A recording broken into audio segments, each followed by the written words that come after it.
Salve, salve, galera dos Quatro Elementos. Toda quinta-feira um novo episódio com alguém espetacular. Essa é a promessa dos Quatro Elementos. Como é que a gente faz? Nesse Brasilzão de meu Deus, pra gente vencer na área médica. Como a gente faz para vencer como profissional de saúde? Ricardo Cruz, CEO e fundador da Rede Nação Verde, da Symbiology Academy, terapeuta também, sempre procurando trazer pessoas de gabarito aqui com a gente, não é? Só que hoje eu dei uma exagerada, viu, Brunão? Hoje eu trouxe um escritor do livro aqui, ó. Dá só uma olhada aqui, ó. Empreendedores. Não, fala pra mim se não tem um escritor, agora um amigo também. Certamente.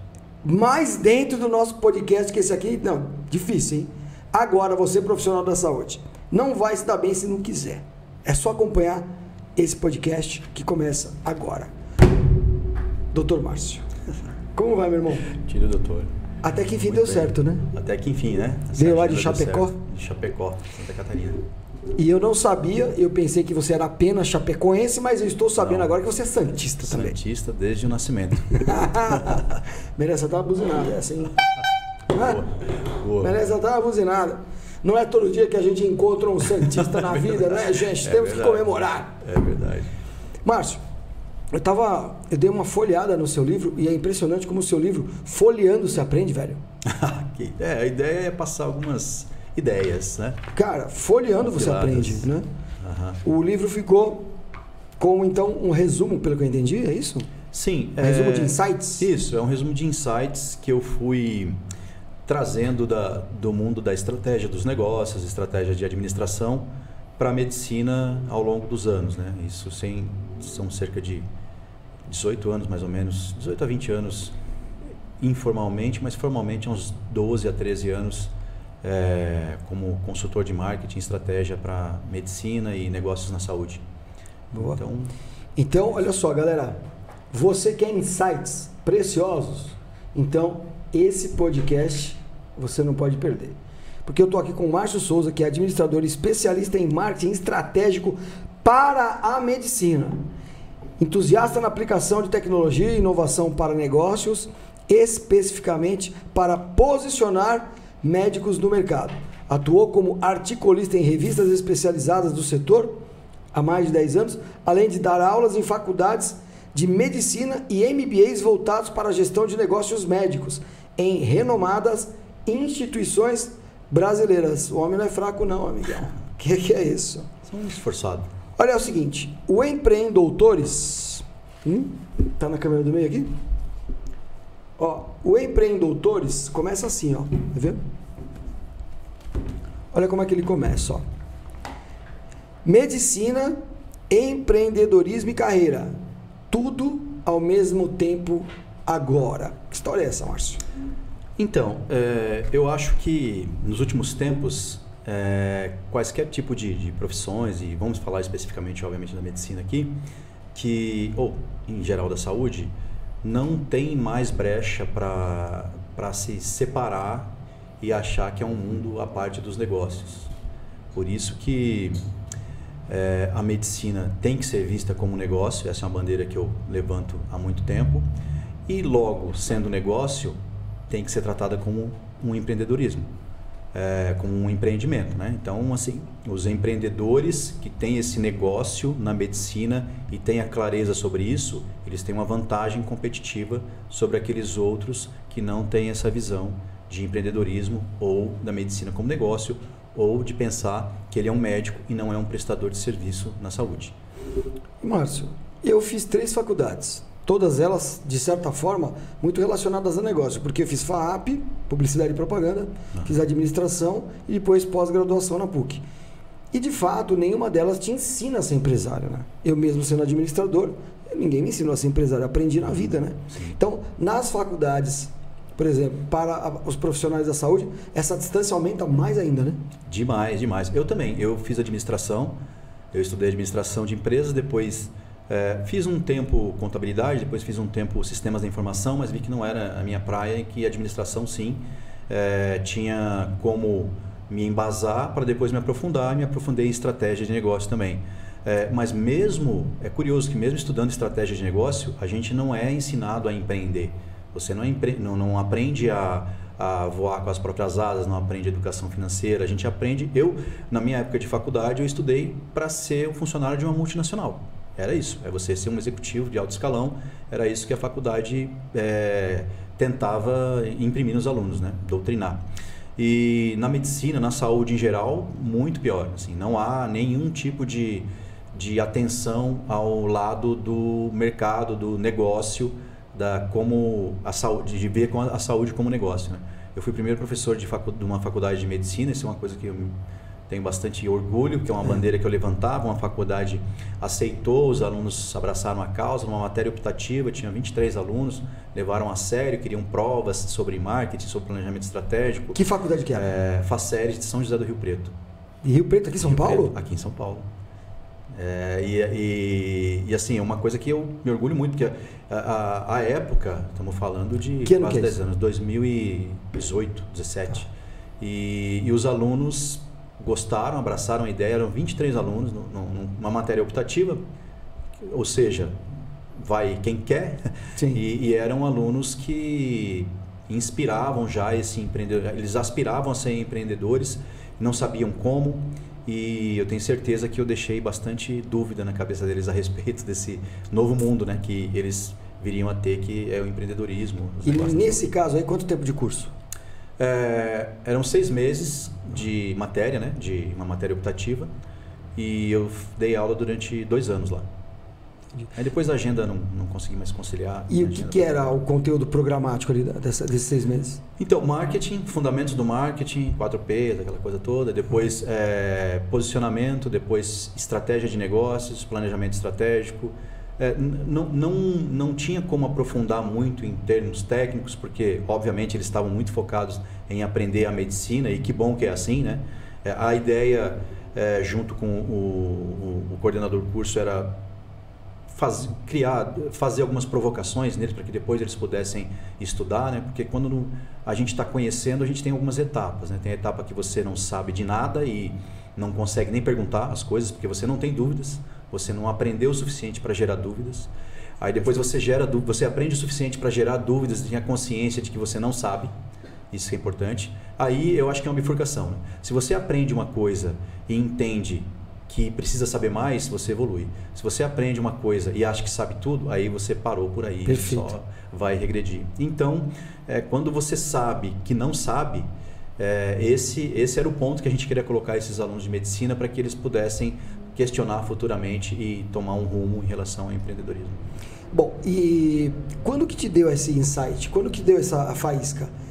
Que você falou, deu uma guinada para a área médica, porque você podia estar fazendo essa mesma carreira de uma forma mais genérica, mais aberta. Sim. Quando que foi? Que ano que foi? E o que aconteceu na sua vida que você falou assim, não, é o seguinte, vou cuidar da área de profissionais da saúde? Então, eu me especializei em estratégia de negócios, marketing estratégico. Minha esposa é médica.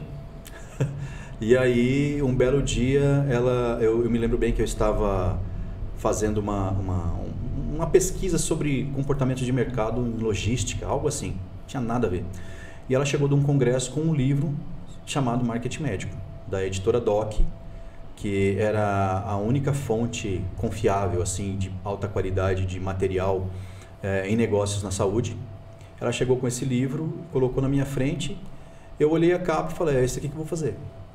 Eu não consigo explicar, foi uma convicção muito grande. Aí eu li todo o livro, entrei em contato com a editora, li tudo que eles tinham para oferecer à época, conheci o pessoal, passei a escrever para eles, escrevi durante 8 anos para eles. Que ano que era isso? 2011. 2011. E aí passei a levar um pouco mais a sério esse assunto, né? Porque eu esgotei as fontes li tudo que tinha à época a respeito. Esgotei as fontes e pensei, e agora? E tive um insight de contribuir, né, de forma bem pé no chão, assim, bem conservadora, né, porque eu achava que eu não tinha essa capacidade ainda de contribuir. Mas eu comecei a publicar alguns insights, algumas deduções que eu tinha em relação a tudo aquilo que eu já tinha lido a respeito. E principalmente na minha rede social, no LinkedIn, na época. Em 2011, o LinkedIn era uma ferramenta que todo mundo tinha medo ainda. Você recebia um link pelo e-mail, você achava que era spam e tal, enfim. Mas a resposta foi muito boa. Eu passei a receber 200, 300 convites de médicos por dia no LinkedIn, dizendo, olha, eu queria saber mais sobre o que você escreve, sobre o que você fala. Hoje eu tenho no meu LinkedIn 26 mil médicos, nas outras redes todas mais uns 10 mil. E tudo de maneira orgânica, sem nenhum anúncio, sem nenhum impulsionamento. Eu nem sei como se impulsiona no LinkedIn. E o LinkedIn virou meu lugar, minha plataforma principal de atividade, de voz, né? Minha voz digital foi o LinkedIn. Passei a escrever muito e ao contrário, e aprender muito com as dores dos médicos que me procuravam no LinkedIn. Dentistas, médicos e demais profissionais da saúde. E vi que fazia todo sentido, tudo que eu aprendi de administração, de negócios, tanto na parte acadêmica como na parte profissional, fazia sentido traduzir aquilo para clínicas e consultórios. Fiz algumas pesquisas em loco, em clínicas e consultórios. Quando eu me certifiquei de que fazia sentido, nasceu minha empresa de gestão em marketing médico. Mas aí você me deixou com uma pergunta que é na ponta da língua, que eu queria demorar para fazer ela, mas vou ser obrigado a bater agora. Não, mas diga. Velho, qual é então? Eu sei que são muitas dores, né? Dos profissionais da saúde, né? Bom, qual é a maior? A maior é a questão de planejamento financeiro. Eles não gostam, precisam muito. O médico ganha bem, mas gasta bem. Ele não tem ainda... Hoje já a época não, né? Hoje já tem um certo conhecimento a respeito, tem muita informação, internet, muitos cursos e tal. Já está um pouco desmistificado isso. Mas durante muito tempo foi a dor principal, mas embora os médicos já saibam mais, estejam um pouco mais conscientes sobre isso, ainda é a principal dor do médico, que é a falta de um planejamento financeiro, de estratégia financeira, planejamento contábil, a parte da proteção patrimonial. Se eu pudesse te dizer assim, de forma muito clara e baseado em pesquisas que eu vou monitorando nas minhas redes sociais e de forma espontânea dos médicos, o primeiro tópico é o financeiro e o segundo é de posicionamento de mercado, de marketing mesmo. São as principais dores que os médicos têm. E depois que esse cara começa, ele, por exemplo, quando o médico se forma, o profissional da saúde no geral, você conseguiu perceber lá na carreira? Porque quando ele está se formando, é muito longo o curso. Sim. O curso de um médico, nós estamos falando de 7 anos. Exatamente. No mínimo. Se você colocar mais uma residência ali, pode chegar a 9. O nutricionista não é muito diferente. A carreira completa, ela tem aí em média 5 anos e podendo chegar a 6 também. Tá? Então nós estamos falando de 6 anos de um lado, 9 anos de outro.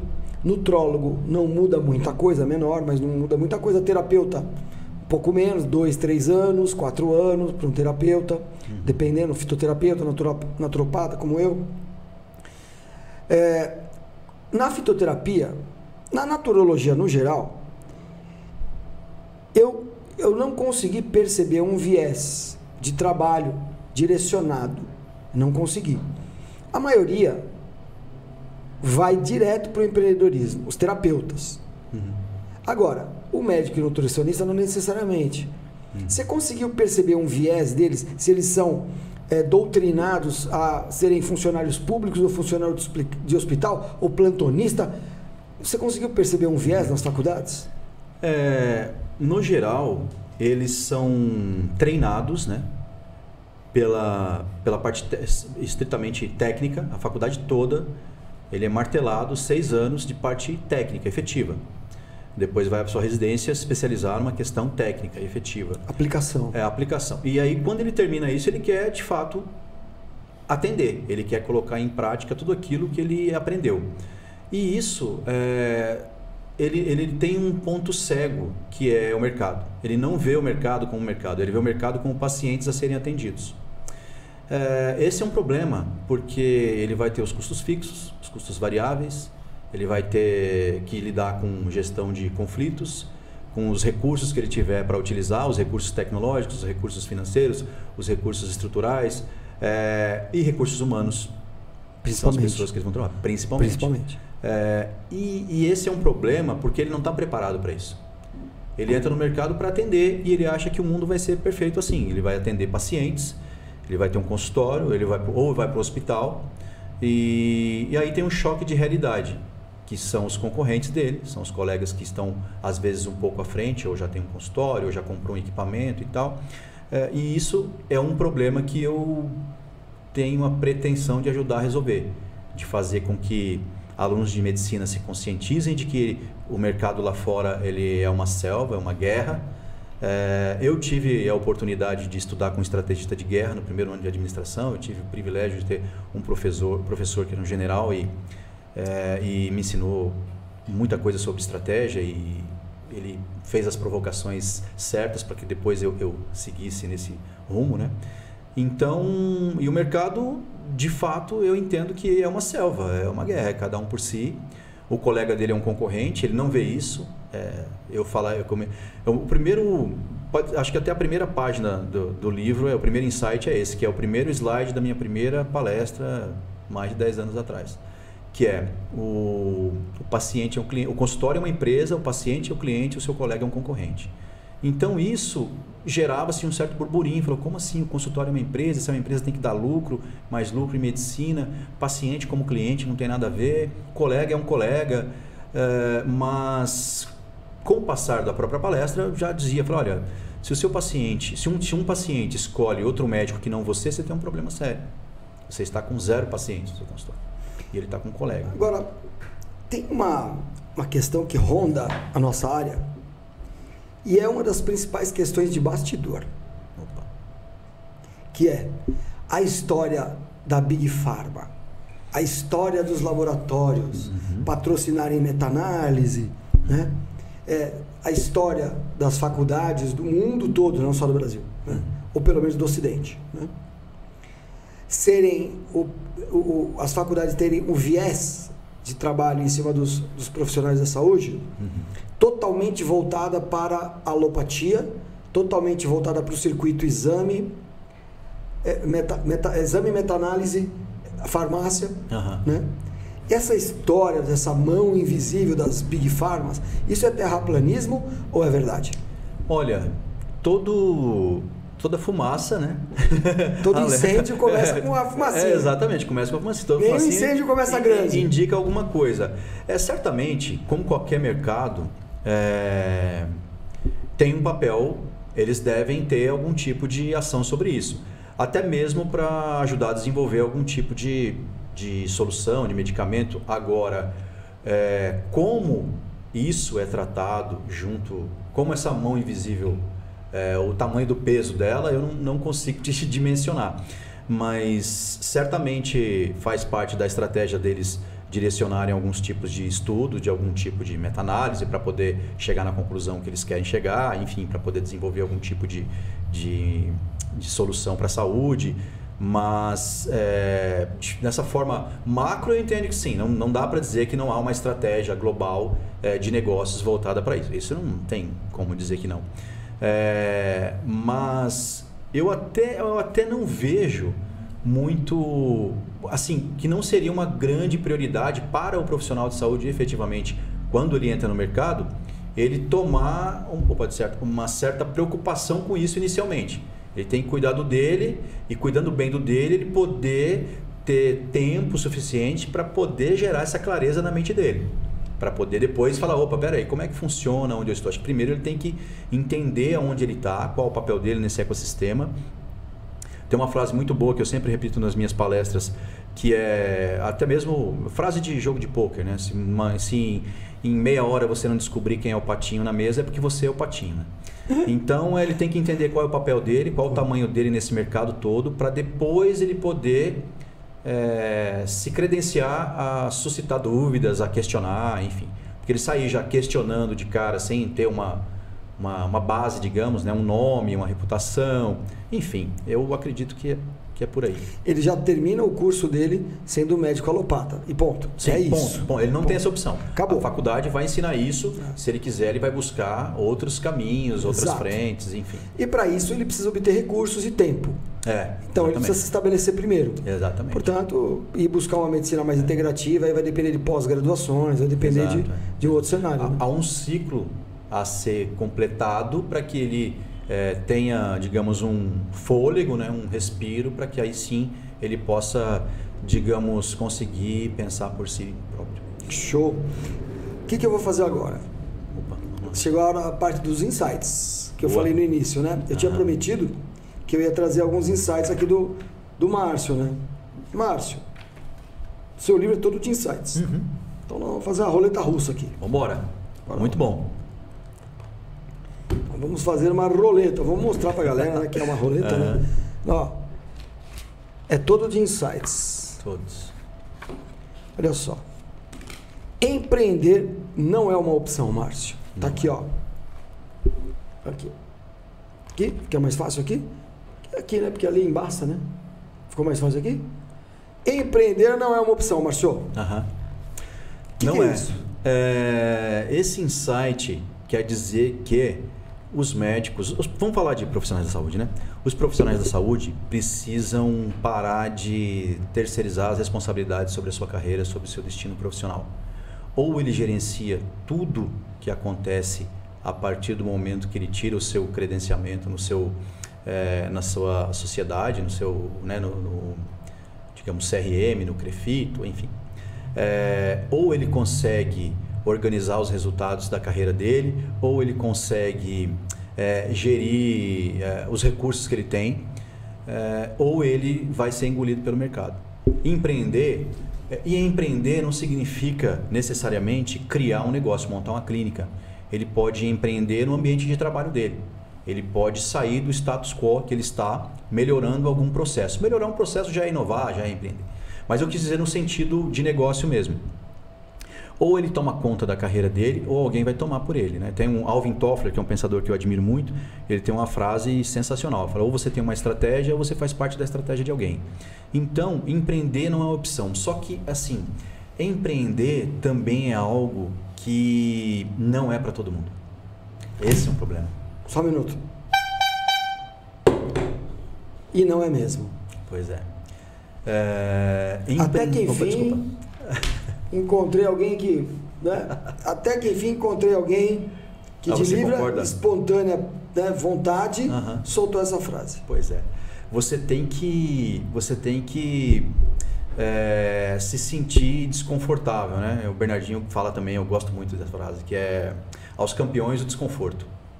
Então, se você estiver confortável na sua situação, é porque alguém está ganhando alguma coisa em cima de você. Se você está confortável com alguma situação, significa que você não está vendo algo para a sua evolução. Evoluir é chato, evoluir é desconfortável. O nosso cérebro quer que a gente permaneça exatamente como a gente está. Nós somos doutrinados para isso, como a gente acabou de falar sobre os cursos profissionalizantes que a gente faz. A gente estuda para fazer o que faz sem questionar. Empreender é questionar, empreender é evoluir e principalmente tocar e poder impactar tudo à sua volta. Eu acredito muito. Eu quero complementar, por favor, dizendo que empreender é resolver problema. Exatamente, a essência de tudo é resolver problema. Cereja do bolo. A cereja do bolo é essa, é resolver um problema que ninguém está vendo. Ou se está vendo, pior, não está tomando nenhuma atitude. Sim, e até porque o óbvio, né? É muito difícil de ver e recrutar que o óbvio é o que tem que ser feito. Exatamente, as pessoas fogem do óbvio. Fogem do óbvio. Porque o óbvio é chato, é óbvio, tá ali, mas eu acho que o óbvio precisa ser falado, precisa ser trabalhado. Quem está fazendo stories aí, coloca essa frase no stories aí, por favor. Aos campeões, o desconforto. Aos campeões do desconforto. Vou pegar outra roleta russa aqui, peraí. Por favor, vamos lá. Mais uma roleta russa aqui. Peraí. Muito bom. Essa aqui é pesada. Essa é pesada. Como está a taxa de retorno dos seus pacientes? Essa aqui é pesada, porque eu falo muito disso aqui. Até hoje eu estava com um colega que veio do Rio de Janeiro me visitar aqui e eu comentei muito isso com ele. Porque dependendo da sua atitude, os pacientes realmente não voltam, né? Exatamente. Como todo negócio, todo mundo fica em busca de um cliente novo.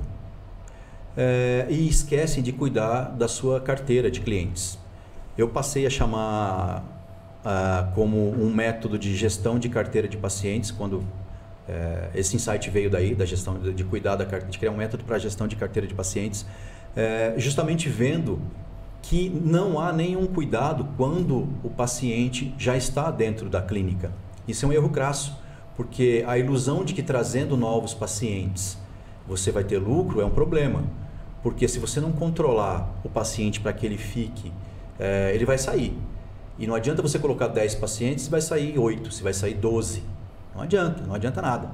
Então, controlar a taxa de retorno significa ver quantos pacientes estão saindo, por que eles estão saindo e ter a humildade de entender que ele pode estar certo. Pode ter acontecido uma falha que o médico ou o profissional de saúde teve em algum momento do processo que fez com que esse paciente saísse. E é melhor esse paciente reclamar para o profissional da saúde do que ele para as redes sociais reclamar. Ele precisa se sentir ouvido, porque em algum momento, se você não monitora a sua taxa de pacientes, você acaba gastando muito dinheiro, investindo muito dinheiro, e a gente já tem esse número, que é coisa de 5 a 7 vezes mais que você gasta para captar novos pacientes, ao invés de cuidar da sua base. Se você cuidar da sua base, 30% a 40% dos negócios serão fomentados novamente. Muito Isso bom. De forma gratuita, é só você cuidar da sua base. Através de um CRM, CRM não o código do CRM, mas é a gestão de relacionamento com o paciente, né? O Customer Relationship Management, que é o software de gestão, é o software de gestão. De clientes. E em geral também, consultórios subutilizam esse software ou por falta de treinamento, ou por falta de preparo, ou por falta de motivação e comprometimento do time de atendimento em 40% a 50%. Tipo, usam o sistema só para agendar, sem colocar inteligência, sem colocar dados naquele sistema para que gere informações úteis para gerar um bom relacionamento, um relacionamento saudável com os pacientes, para cuidar da taxa do paciente. Vira só uma agenda eletrônica e não uma régua de comunicação, Exato. né? Vira só uma agenda eletrônica. Agora, eu vi uma frase sua aqui nessa página que eu quero ler ela, fechou? Por favor. Ó, nem sempre o cliente terá razão. Mas precisamos tomar conhecimento do porquê ele pensa que tem razão. Sim. Porra, cara. Só um minuto. Meu irmão, é exatamente isso. Porque só interessa a crítica. Sim, exatamente. Só interessa a crítica. Eu brinco quando eu tô, até na minha mentoria, na Symbiology Academy, eu sempre brinco com os meus médicos, terapeutas, nutricionistas, dentistas, tenho dentista agora também. Eu sempre brinco com eles e falo, cara, eu só quero crítica. Elogio, você conta pro colega. Exato. Fala de mim pro colega. Mas pra mim, só crítica. Porque é um certo exagero, mas, cara, com 33 anos de carreira, não é minha opinião, é o que os meus olhos viram. Meus olhos viram isso. O que tem de pessoas que caiu por elogio é uma enormidade. Eu nunca vi ninguém cair por crítica. Verdade. A crítica, quando ela te derruba, ela te levantará mais forte. O elogio, quando te derruba, você não percebe. Você só percebe quando perdeu tudo. Então, assim, eu só vi pessoas caírem na vida por ego, por excesso de elogio. O elogio, o que ele faz, é bom pro ego? É bom. É que, veja, o elogio ele te mantém na zona de conforto. Você citou a frase do Bernardinho, né? Aos campeões... O desconforto. O que o elogio faz, cara, é validação do ontem. Exatamente. Porque o que está acontecendo agora é o ontem, cara. Não é? Agora, a crítica, ela é sensacional. Eu falo para minha galera aqui dentro da empresa, eu falo assim, ó. Comentário é ouro e direct é diamante. Por quê? Porque o direct é a pessoa que está preocupada com você. O comentário, o cara vai lá, senta o pau no comentário, eu falo, ó, presta atenção. Mas quando o cara vai no direct, ele não quer chamar atenção. Está preocupado com você. Verdade. E foi através do direct que eu tive o maior insight da minha carreira aqui na rede Nação Verde. Nos 15 anos de Nação Verde. Que foi os caras criticando o gosto ruim, amargo do magnésio em pó. Olha só. Eles reclamavam. E eu sempre pensei, poxa, o brasileiro tem um paladar muito mimado. E aí eu ouvi aquilo e falava, dilui com água, deixa na geladeira, né? Não, toma com as refeições, enfim. Tudo paliativo. Foi quando eu resolvi fazer um shot de magnésio. E aí com um aroma, deixar um shot pronto, só para você pôr num copinho, pronto, já está pronto, você não precisa misturar. Na sua casa, deixar na geladeira, aquele litro de água, nada daquilo. Então era um shot que ele tinha um edulcorante, um certo adoçante e um aromatizante. Olha aí. Cara, o produto explodiu. Olha só. Explodiu assim no começo, mas vendeu muito, Por muito. conta de uma consultoria grátis que você teve. Exato. Tanta reclamação do gosto do magnésio. Passado alguns meses, começou a ter reclamação de novo. Porque ainda assim as pessoas falavam assim: ah, Ricardo, mas ainda assim tem um gosto no fundo, não é agradável. Não, de fato a gente melhorou a experiência, mas não era agradável. Muito longe de ser. E aí eu comecei a pensar assim: pô, é muita frescura desse povo. Foi quando eu resolvi me aprofundar no assunto. Não era frescura. Olha só. Não era frescura. Existia realmente um percentual elevado da população que tinha uma sensibilidade no paladar. Muito diferente da minha, ou da minha família, das pessoas que eu conheço. Muito diferente. E realmente, a hora que eu pesquisei, isso aconteceu. Foi o insight que eu precisava para lançar o maior produto da empresa, que é o 5M. Foi o primeiro multimagnésio em cápsula do Brasil, foi o nosso. Caramba, e veio daí. Pois é. E essas reclamações do 3M, que era o nome do produto na época, hoje nem existe mais, vinha no direct. Caramba. E isso me chamou a atenção. Falei, olha, essas reclamações dessas pessoas tá vindo no direct e não mais nos comentários, como vinha antes. Tá vindo no direct. Ou seja, toda vez que vier um comentário para você no seu direct, ele é um apelo. É verdade. É alguém que está te dando um toque, quer que você quer te ajudar e acredita no seu produto, quer fazer melhorar. Bora mais um? Bora mais uma roleta aqui? Só para finalizar em relação a isso. Sim. Né, não, mas é outro artigo. Eu escrevi um artigo, eu vou te mandar depois, que não está no livro porque ele é muito antigo. É de 2008, acho. Não me lembro. Mas eu vou achá-lo. Ele se chama A Cilada do Elogio. Eu vou te mandar. A cilada do elogio. Que elogio não serve para nada, absolutamente nada. Não serve.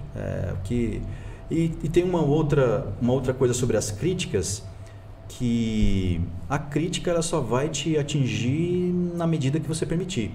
Então, se você entender que é pessoal e a pessoa que está emitindo a crítica estiver certa, corrija-se. Se a pessoa estiver errada, desconsidere. Cara, manda pra mim que eu vou publicar. Manda. Eu vou publicar e vou botar a fonte você. Legal. Cara, estamos aqui com o Márcio Souza, do Empreendedores. Olha que demais. Agora, são dicas valiosas. Eu trouxe umas 3 ou 4 dicas valiosas aqui, né? Vamos trazer mais umas 2 aqui. Mas aproveita, acessa o sininho, marca lá no sininho, dá uma curtida aqui, ajuda a gente a espalhar o que é bom. Porque todo dia sai de casa alguém para fazer cagada. Todo dia. Não é verdade? Eu sempre brinco com as pessoas que falam, meu, se cada dia de manhã que um vagabundo saísse de casa voasse, o céu tava preto, tava impregnado de vagabundo. Essa é boa. Então, bicho, é o seguinte, se puder, faz o bem. Não, pera aí, vou fazer valendo aqui, ó. Ah, sim, a roleta. A roleta aqui, ó. Ah, tá. Arrumei mais uma treta aqui, ó. Seja o doutor para os seus pacientes, o líder para a sua equipe e o empresário respeitado para o mercado. Vou ler até de novo. Leia. Seja um doutor para o seu paciente, um líder para a sua equipe e um empresário respeitado para o mercado. Que história é essa, Márcio? O empreendedor, ele precisa saber que o profissional de saúde empreendedor, ele precisa saber separar esses papéis, a comunicação, o tipo de linguagem, o tipo de abordagem que ele vai tomar com esses 3 públicos. Os pacientes, ele tem que ser uma autoridade, a autoridade máxima do trabalho que ele se preparou para fazer. Junto à equipe, ele não adianta ele ser uma autoridade máxima que ele se preparou para fazer, porque ele está lidando com pessoas. Tem uma outra, vou incluir um bônus de roleta russa, uma outra frase que tem outro insight que tem aí dentro, para tratar especificamente dessa parte das pessoas, o líder para a sua equipe. Pessoas têm aspirações. Organizações têm objetivos. O que o líder tem que fazer é alinhar as aspirações das pessoas com os objetivos das organizações. Quando isso está alinhado, ele cria uma sintonia cultural. Ali ele está sendo um líder. Ali ele passa a ser admirado, respeitado, não temido pelo seu time. Quando isso acontece, o time tem confiança no seu líder, confiança no seu papel, tem clareza do que precisa fazer e sabe resolver as coisas, transmitindo para os pacientes a confiança de que ali as coisas funcionam. E quando ele tem que ser a parte da sociedade, ali, a última parte da frase que é para o mercado, ele tem que mostrar para o mercado que ele é uma autoridade para os seus pacientes, ele é o líder no que ele faz junto ao seu time, a marca dele é admirada e o mercado entende que ele é ético no que ele faz. Então, assim, de nada adianta a gente criar estratégias se a cultura dele não for a de líder, e é chato isso, porque a liderança é um posto, o ar é feito lá em cima, é um posto solitário, ele não pode achar que na liderança ele pode compartilhar coisas, porque no final das contas é a opinião dele, às vezes ele decide o futuro de famílias ali, de gente que trabalha com ele há anos, e é como quase que uma casa, o pai não pode ser muito amigão do filho, que em algum momento ele vai ter que dar uma ordem de fato, e ser líder é isso, mas o desafio das organizações é ele ser líder de forma a ser admirado, esse é um caminho a ser trilhado, né? E junto ao mercado ele tem que mostrar que ele é a autoridade mais ética do que poderia ser em relação ao que ele faz. Ele acaba sendo um modelo ético de profissional, e aquela comunidade tem que se orgulhar daquele profissional estar ali. Muito bom. Eu sempre digo, Márcio, que empresa na realidade é uma ficção jurídica criada por um legislador. Empresa não engravida, a empresa não tem sonho, não é? Exatamente. Na realidade é uma empresa, quando bem liderada, né? E eu tenho essa convicção que empresa é para líderes. Vem daquela nossa frase, né? Não é todo mundo que pode ser empresário, não é todo mundo que pode ser empreendedor. A minha frase seguinte é: mas você pode ser um empreendedor da sua vida. Você pode ser um intraempreendedor, por exemplo, nesse assunto aqui, um intraempreendedor. E eu sempre falo que tem mais empresa precisando de intraempreendedor do que empreendedor precisando ser empresário. Sem dúvida. Na realidade, as motivações para ser empresário, na maioria das vezes, elas não são éticas. É mesmo? Não.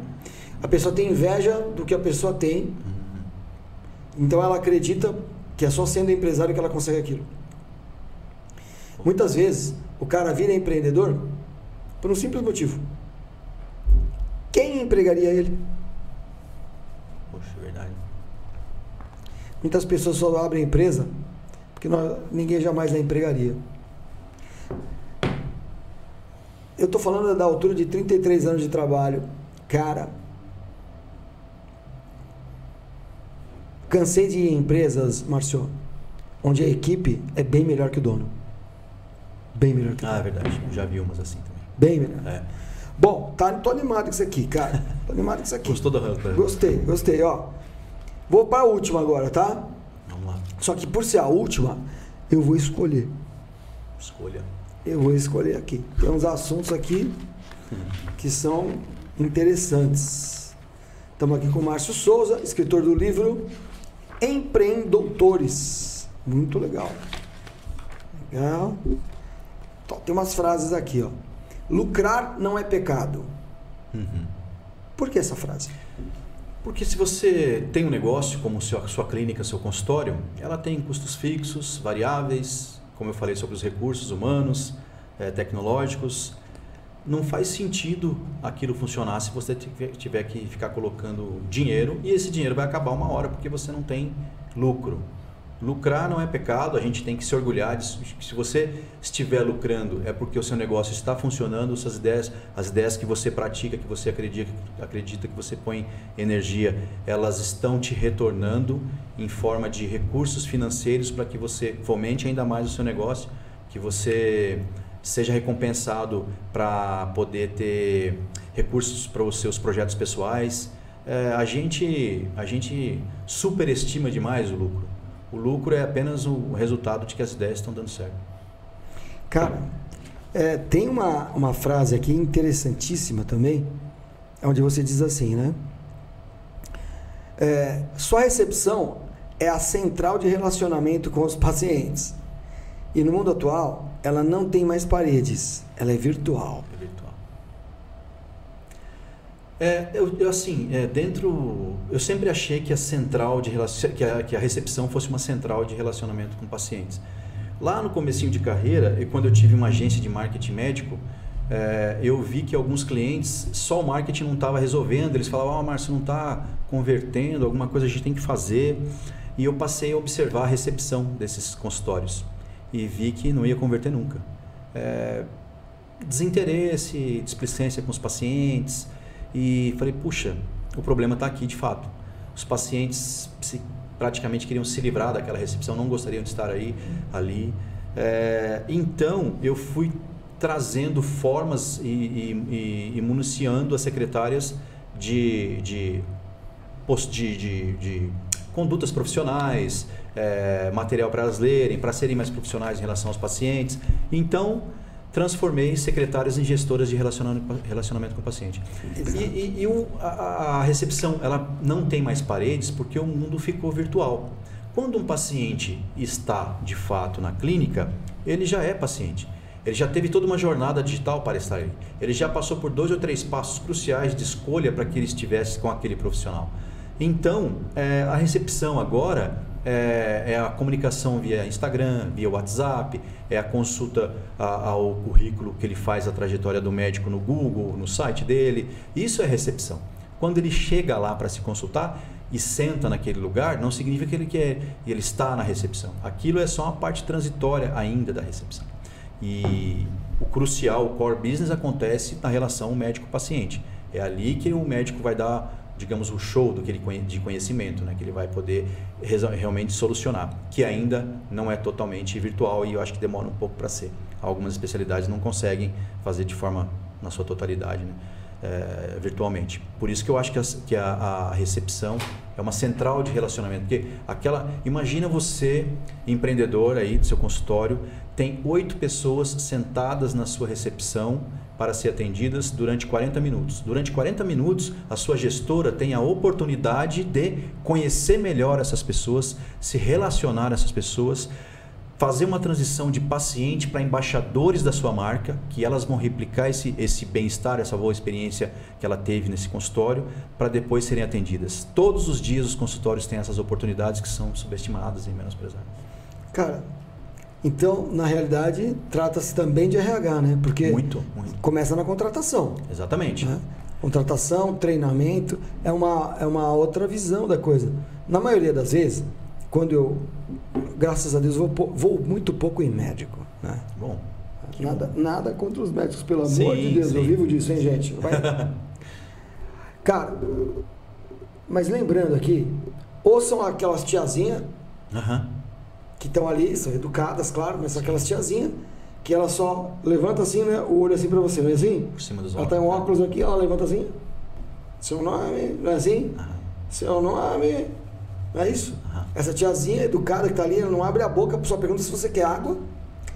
Ou tem aquela garotinha, né, que ela tá ali, né, meio esbaforida um pouco. Não olha, essa nem por cima do óculos ela te olha, né? E tá ali mexendo no celular e é o que você vê. É o que eu vi. Eu tô lembrando aqui, né? É o que você vê, né? Então parte para uma nova contratação, um novo treinamento, uma nova visão de design de carreira, de cargo, né? Sim. É um outro design de cargo, é um outro desenho de cargo, né? Mas isso não acontece. Eu vou te falar como funciona o ciclo de contratação de consultório. Eu treinei 1.200 secretárias no Brasil inteiro, de forma presencial. Eu inventei o curso de treinamento de secretária, isso já tem mais de uma década. Funciona assim. A secretária querendo quebrar o ciclo, doutor, eu não quero mais trabalhar aqui, estou desanimada, desmotivada, acabou minha fase, meu ciclo nesse consultório acabou, está impactando em casa, meu marido fala, melhor você sair mesmo e tal. O médico, o profissional de saúde, eu já vi isso em médicos, já vi isso em dentistas, já vi em alguns outros profissionais como psicólogos, enfim. O que ele retorna para a secretária é o seguinte, eu só queria que você não me deixasse na mão. Então, me ajuda a contratar outra pessoa, que aí você sai, beleza, tá tudo certo. Ocorre que aí, essa pessoa, em geral, vamos falar de um centro grande, em geral, ela procura alguém que cobre férias de outras secretárias, de outros consultórios. Tem uma secretária coringa, que ela cobre férias no consultório A, B, C, dentro de uma policlínica. Falou, tem a fulana que está desempregada, ela só cobre férias, já cobriu as minhas aqui inclusive, ela pode ser secretária. Essa outra vem motivada por ter um emprego fixo e vai ser treinada, entre aspas, por alguém muito desmotivado querendo sair. A conta não fecha. Essa pessoa que quer sair, fala, ó, para aqui pro doutor, pro consultório é tranquilo, faz isso, isso, isso. É isso que ele precisa, acabou. Eu vou embora. E vai. Fica aquela secretária muito motivada, com aquela lista de coisas que a outra totalmente desmotivada, querendo se livrar daquele cargo, foi. E começa a fazer aquelas coisas. Aí o médico fala com ela, fulana, segundo dia, não faz isso assim. Terceiro dia, fulano, ó, na verdade isso aqui não é bem assim, essa. Uma semana ele está pensando, puxa, secretária é tudo igual. E a secretária está pensando, puxa, bem que a outra falou que esse doutor é chato pra caramba. E aí a motivação dela também começa a cair. E ela só vai ficar porque ela precisa do emprego. Por isso que ela vai ficar olhando por cima dos olhos, por isso que ela vai ficar esbaforida, porque ela não completa os processos, porque não houve um onboarding, não houve boas-vindas, porque o recurso humano não teve um investimento correto para a qualificação, para a altura do cargo, da relevância que ela vai exercer ali. Que ela é a pessoa que vai se relacionar mais de 1 hora com os clientes. Pode perguntar para qualquer vendedor, muito bom, se ele tiver a chance de ficar 1 hora com o cliente dele por dia, ele vai converter essa venda. Isso não acontece nas clínicas. Entendi. Então, na realidade, é uma visão completamente diferente, né? Na realidade, o que essas pessoas fazem hoje pode ser substituído por uma inteligência artificial, um totem, substituiria para essa função aí. Outra frase que está aí, a secretária não existe mais. Secretária é uma frase que eu gostaria de abolir. Eu tenho a pretensão de abolir do mercado médico, do mercado da saúde. Onde precisar de uma secretária na saúde, eu acho que não. A secretária, ela marca a consulta, ela desmarca, ela recebe, tudo isso que a inteligência artificial, sistemas muito bons, totens e tudo mais de atendimento podem fazer. Nós precisamos, na saúde, urgentemente, de gestoras de relacionamento com o paciente. Exato. Então, a clínica que tem uma gestora de relacionamento com o paciente, ela está anos-luz à frente de outras clínicas que têm secretárias. Bom, para encerrar, eu guardei as bombas para o final, né? Então, lá vem. Tem um capítulo aqui, aliás, os dois, para encerrar, que é o seguinte: tudo o que você postar nas redes sociais poderá ser lido em voz alta no tribunal? Sim, sim. Eu falo isso desde para alunos de medicina. Falar, comportem-se como médicos, vocês são futuros médicos. A gente se engana se você postar alguma foto. Eu falo isso para os alunos de medicina, eles dão muita risada. Naquela festa lá de interligas, lá naqueles jogos regionais de faculdade de medicina, que você entortou o caneco lá e está todo chapado, deitado na quadra, bêbado. Não faça isso. Porque como é que você vai justificar depois uma consulta de R$5.000 autoridade se o paciente vai buscar você e tem essa foto sua que ele vai encontrar? Então, assim, quando você escolhe ser um profissional que vai cuidar da saúde de outras pessoas, você escolhe abrir mão de algumas coisas. E dentre elas, postar coisas indevidas que não são condizentes com quem vai se comportar como autoridade. Você vai ser uma autoridade sobre as pessoas. Então, tem que se comportar como tal. O médico tem o poder da vida das pessoas, Tem o poder da vida. E a outra coisa que vale para todo mundo, eu acho, assim, nem tudo que a gente tem acesso, a internet hoje traz muita informação, a gente sabe de tudo, nem tudo a gente precisa emitir a nossa opinião a respeito. Aquilo vai se desgastar, vai gerar um outro comentário negativo. Preserve-se. Não precisa opinar de tudo sobre tudo. Muito bom. E para encerrar, você seria cliente do seu consultório? Essa é sensacional. Eu pergunto isso sempre no final das minhas palestras para os médicos, para outros profissionais da saúde, se ele naquele dia falou, doutor, hoje você veio para a palestra, você seria um paciente, você pagaria o valor da sua consulta para ser atendido? Muitos até incrivelmente que não, hoje não, hoje eu estava terrível, hoje foi chato, hoje foi não sei o quê. Então, assim, é uma forma de tentar olhar para si mesmo primeiro, para ver como está ele pessoalmente, se ele está motivado, preparado.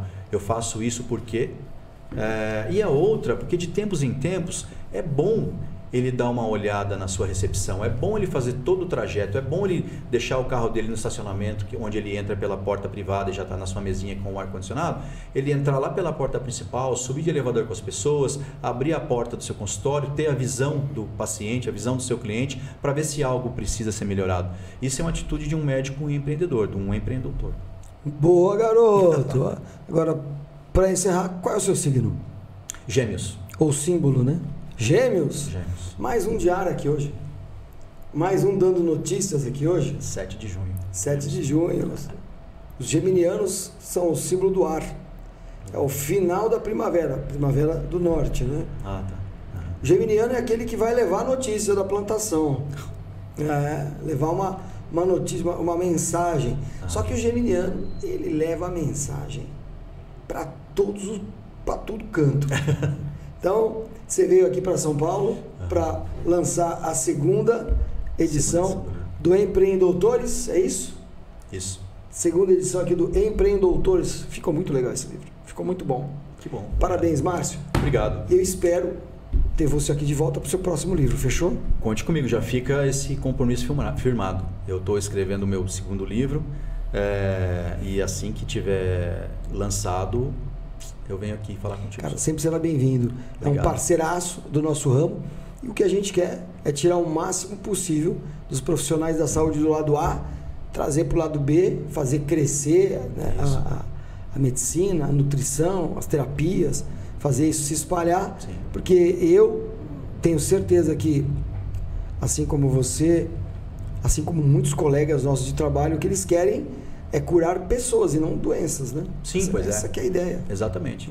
Eu penso que é isso, sim. E eu acho que a minha maneira de contribuir para esses profissionais que eu admiro muito, muito mesmo, eu admiro muito os profissionais, quem cuida da saúde, é a minha maneira de contribuir, porque se ele tiver com a carreira profissional saudável, ele vai ficar muito bem para atender muito melhor as pessoas. Então, eu acho que é uma maneira de contribuir. É isso. A gente não pode ter paciente dos dois lados da mesa. Né? É verdade. Doente de um lado e doente do outro. Né? Vou usar isso mesmo, se você me permitir. Valeu, galera. Esse foi mais um podcast dos 4 Elementos com o meu querido Márcio Souza e o seu livro Empreendedores. Valeu, pessoal. Obrigado. Obrigado. Ouse acordar é a frase do podcast, né? Ó.